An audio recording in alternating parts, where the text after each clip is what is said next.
Suzuki Gixxer bike ছিল, তো বাইকে একটা সবচেয়ে বড় যে কমপ্লেন এটা সবারই শোনা যায় যে গিয়ার শিফটিংটা অনেক হার্ড।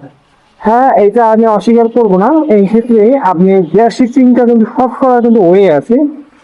আপনি এই যে ব্রেকিং পিরিয়ডের সময় আপনি যত বেশি গিয়ার শিফটিং করবেন, সেক্ষেত্রে আপনার গিয়ারটা আরেকটু সফট হবে। এছাড়াও আপনার যখন সার্ভিস করাতে যাবেন, যে ফ্রি সার্ভিসটা, ওই সার্ভিসটা করার সময় যদি সার্ভিস সেন্টারে যদি বলেন, ওদের অথরাইজ যে সার্ভিস সেন্টারগুলো, বলেন যে আমার গিয়ার শিফটিংটা হার্ড, একটু সফট করে দিতে হবে, তাহলে সেক্ষেত্রে তারা কিন্তু গিয়ারটা অনেক সফট করে দেবে।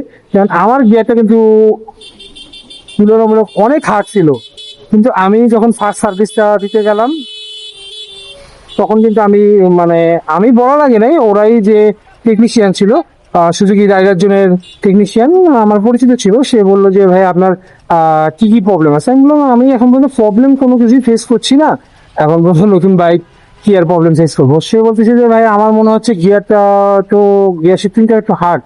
আমি কি, হ্যাঁ সেটা তো সুজুকির এটা বাই ডিফল্ট একটু হার্ড থাকেই, তা আমি এটা সফটওয়্যারে বলবো যে হ্যাঁ সেটা তো অনেক ভালো হয়।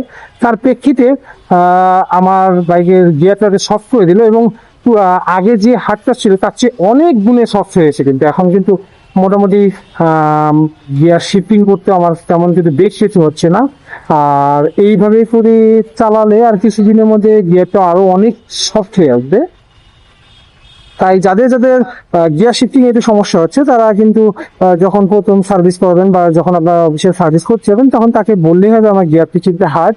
তখন সেক্ষেত্রে তারা আপনার গিয়ার শিফটিংটা আরটু সফট করে দিবে।